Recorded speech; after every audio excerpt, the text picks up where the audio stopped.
அஸ்ஸலாமு அலைக்கும். அஸ்ஸலாமு அலைக்கும். அஸ்ஸலாமு அலைக்கும் வரஹ்மத்துல்லாஹி வபரகாத்துஹு. அன்பிற்குரிய சகோதர சகோதரிகளே, இன்று நான் உங்களிடம் பேசப்போகும் விஷயம், இந்த உலகத்தில் வாழும் ஒவ்வொரு மனிதனையும் ஒரு நாள் கண்டிப்பாக சந்திக்க போகும் ஒரு உண்மை. ஆம், அந்த உண்மையிலிருந்து யாராலும் தப்பிக்க முடியாது.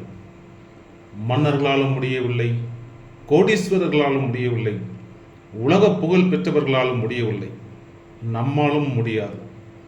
அது என்ன தெரியுமா? மரணம். இன்று இந்த வீடியோவை பார்த்து கொண்டிருக்கும் உங்களிடம் ஒரு கேள்வி கேட்கிறேன். இன்று இரவு நீங்கள் தூங்கப் போகிறீர்கள், நாளை காலையில் விழிப்பீர்கள் என்று உங்களால் உறுதியாக சொல்ல முடியுமா? முடியாது.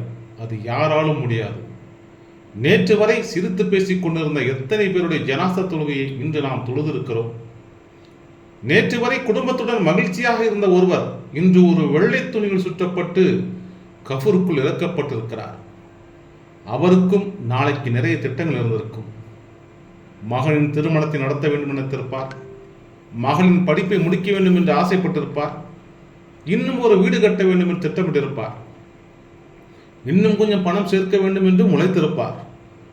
ஆனால் அல்லாஹ்வின் அழைப்பு வந்த பிறகு அந்த திட்டங்களில் ஒன்றை கூட அவரால் முடிக்க முடியவில்லை. அன்பானவர்களே, நாம் வாழும் இந்த உலகம் நமக்கு சொந்தமல்ல.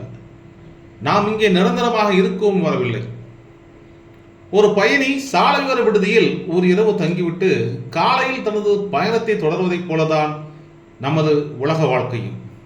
அதனால்தான் எம்பெருமான் நபிகள் நாயகம் ஸல்லல்லாஹு அலைஹி வஸல்லம் அவர்கள் சொன்னார்கள், இந்த உலகத்தில் நீ ஒரு அந்நியனைப் போலவோ வழிபோக்கனைப் போலவோ இரு என்று அறிவுறுத்தினார்கள். கொஞ்சம் யோசித்து பாருங்கள். ஒரு பயணி ஓட்டலில் ஒரு இரவு தங்கும் போது அந்த அறையின் சுவர்களுக்கு விலை உயர்ந்த பெயிண்ட் அடிப்பாரா, அல்லது புதிய மரச்சாமான்கள் வாங்கி போடுவார்களா, அல்லது இந்த அறை என்றென்றும் என்னுடையது என்று நினைப்பாரா? ஒருபோதும் இல்லை. ஏனென்றால் காலையில் அவர் புறப்பட்டே ஆக வேண்டும் என்பது அவருக்கு தெரியும். ஆனால் நாமோ இந்த உலகமே நிரந்தரம் என்று நினைத்து வாழ்ந்து கொண்டிருக்கிறோம். வீடு வாங்க வேண்டும், இன்னொரு வீடு வாங்க வேண்டும், நிலம் வாங்க வேண்டும், பணம் சேர்க்க வேண்டும். இது எல்லாம் தவறு என்று இஸ்லாம் ஒரு காலமும் சொல்லவில்லை. ஆனால் இவற்றை சம்பாதிக்கும் முயற்சியில் அல்லாஹ்வை மறந்து விடாதீர்கள் என்றுதான் இஸ்லாம் எச்சரிக்கிறது. ஒரு முறை அறிஞர் ஒருவரிடம் ஒருவர் வந்து கேட்டார், மரணத்தை நினைத்தாலே எனக்கு பயமாக இருக்கிறது, ஏன் இப்படியாக இருக்கிறது? அந்த அறிஞர் புன்முறுவலோடு அமைதியாக பதிலளித்தார், நீ இந்த உலகத்தை அழகாக கட்டியிருக்கிறாய், ஆனால் மறுமைக்காக எதை நீ கட்டவில்லை. அதனால் நீ கட்டிய வீட்டை விட்டுவிட்டு கட்டப்படாத அந்த வீட்டிற்கு போக பயப்படுகிறாய். உண்மைதான். எவ்வளவு ஆழமான வார்த்தைகள் இது! நாம் ஒவ்வொருவரும் நம்மையே கேட்டுக்கொள்ள வேண்டிய கேள்வியும் இதுதான். நான் மறுமைக்காக என்ன தயார் செய்திருக்கிறேன்? நாம் மறுமைக்காக என்ன தயார் செய்திருக்கிறேன்? ஒரு நாள் நாம் அனைவரும் ஒரு கஃபருக்குள் இறக்கப்படுவோம்.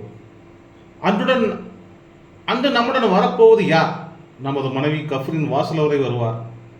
கணவராக இருந்தால் அங்கே நின்று விடுவார். பிள்ளைகள் கண்ணீர் அடிப்பார்கள், நண்பர்கள் ஜனாசாவை தூக்கிச் செல்வார்கள், உறவினர்கள் மண்ணை அள்ளி போடுவார்கள். அதற்கு பிறகு ஒவ்வொருவரும் தங்கள் வீட்டுக்கு திரும்பிச் செல்வார்கள். ஆனால் நம்முடன் உள்ளே அந்த கஃபர் அறைப்பிலே வரப்போவது ஒன்றே ஒன்றுதான்.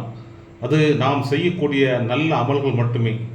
நாம் தொழுத தொழுகைகள், நாம் கொடுத்த தர்மம், நாம் ஓதிய குர்ஆன், நாம் செய்த நன்மைகள், நாம் யாருக்கும் தெரியாமல் வடித்த கண்ணீர், நாம் அல்லாஹ்விடம் கேட்ட மன்னிப்பு, இவைகள் தான் அந்த இருட்டான கஃபர் அறையிலே நமக்கு துணையாக இருக்கக்கூடியது.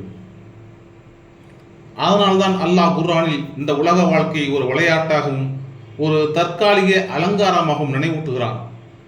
மனிதன் செல்வத்திலும் பிள்ளைகளிலும் பெருமை கொள்கிறான். ஆனால் அவை அனைத்தும் ஒரு நாள் வாடி போகும் பயிரை போன்றவை. இறுதியில் நிலைத்திருப்பது அல்லாஹ்வின் திருப்தியும் மறுமையின் வெற்றியும் தான் என்பதே அந்த வசனத்தின் ஆழமான செய்தி. இதை நாம் தினமும் பார்க்கிறோம். அதாவது நேற்று சமூக ஊடகங்களில் அனைவரால் பேசப்பட்ட ஒருவர் இன்று யாருடைய நினைவிலும் இல்லை. நேற்று அதிகாரத்தில் இருந்த ஒருவர் இன்று ஓய்வு பெற்று அமைதியாக வாழ்கிறார். இல்லை மக்கள் அவரை தூக்கி விடுகிறார்கள்.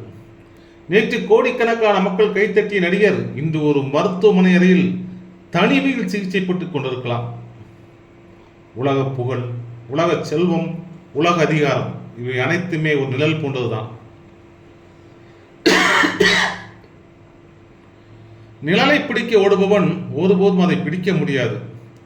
ஆனால் சூரியனை நோக்கி நடந்தால் நிழல் தானாகவே பின்தொடரும். அதுபோல அல்லாஹ்வின் திருப்தியை நோக்கி வாழ்ந்தால் உலக வாழ்க்கைக்கு தேவையானதை அல்லாஹ் அளிக்கிறான். ஆனால் உலகத்தையே இலக்காக வைத்துவிட்டால் உலகம் முழுமையாக கிடைக்காது, மறுமையும் இழக்கப்படும், மறுமையும் இழந்து விடுவார். ஒரு நிமிடம் இந்த வீடியோவை பார்த்து கொண்டிருக்கும் நீங்கள் உங்கள் கைகளை உயர்த்தி உங்கள் நெஞ்சின் மீது வைத்து ஒரு கேள்வி கேட்டு பாருங்கள். இன்று இரவு அல்லாஹ் என்னை அழைத்தால் நான் தயாரா?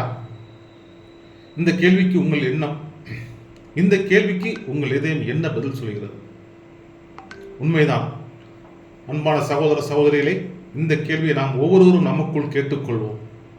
இந்த கேள்விக்கான விடை என்பது நமது ஒவ்வொரு செய்தியிலும் சொல்லிலும் நடக்கிறது. தீனின் பாதையில் நடப்போம், இறைவனை நினைப்போம், நம்மால் முடிந்த நன்மைகளை செய்வோம். இன்ஷா அல்லாஹ் மரணம் என்றும் மரணம் நம்மை அணைக்கும் போது நாமும் மரணத்தை அணைப்போம் நல்ல அமல்களை கொண்டு. அஸ்ஸலாமு அலைக்கும் வரஹ்மத்துல்லாஹி வபரகாத்துஹு.